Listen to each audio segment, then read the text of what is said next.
The heads of the world's largest tech companies have increased their presence in Washington since President Donald Trump took office, but they're also hiring major lobbyists in state houses around the country, including here in Rhode Island. Boston Globe columnist Dan McGowan joins us now to discuss his look at what these companies are doing in our state. Thank you so much, Dan, for being here. So Microsoft, Apple, Facebook, TikTok all have a presence in the Rhode Island State House this year. You write that Governor Dan McKee's digital proposal is top of mind for these companies this year. So why are they concerned? They don't want to pay more. I mean, very simply, Governor McKee's proposal is to tax, it's a digital sales tax, about 10% on all these major companies.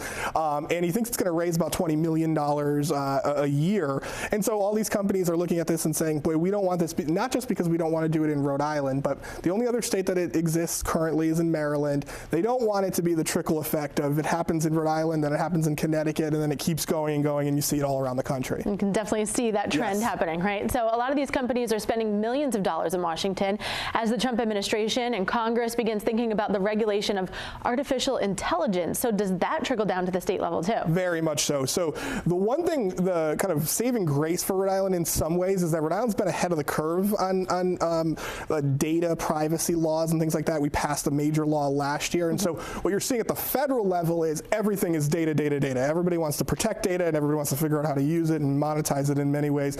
Rhode Island already has kind of a framework, a law in place that could actually be what the rest of the country looks like. But the other thing that these major companies don't want to happen is what I always call like one-off legislation. So you're a representative in some community in Rhode Island where something happens in a school and then you want to ban TikTok or you want to ban Facebook, things like that.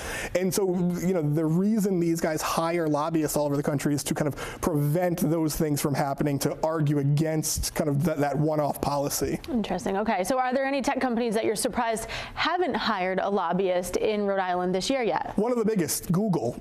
Google has a presence here in Rhode Island. They have a couple of employees who are technically registered as lobbyists at the State House, but unlike these other big companies, which are paying $5,000, $6,000, $7,000 a month for kind of the most powerful lobbyists in the state, Google has not yet done that. The others, Twitter doesn't have one, though Tesla, so Elon Musk's other big company, they do. They're not exactly the most technological like these companies.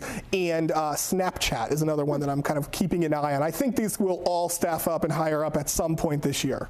Why do you think that is, that they don't have them?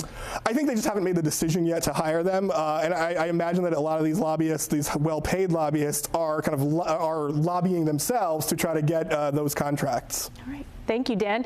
So we enjoy you being here every Monday and giving us your insight for our Tuesday morning newscast, and we appreciate you being here. It's so good to see you. You too.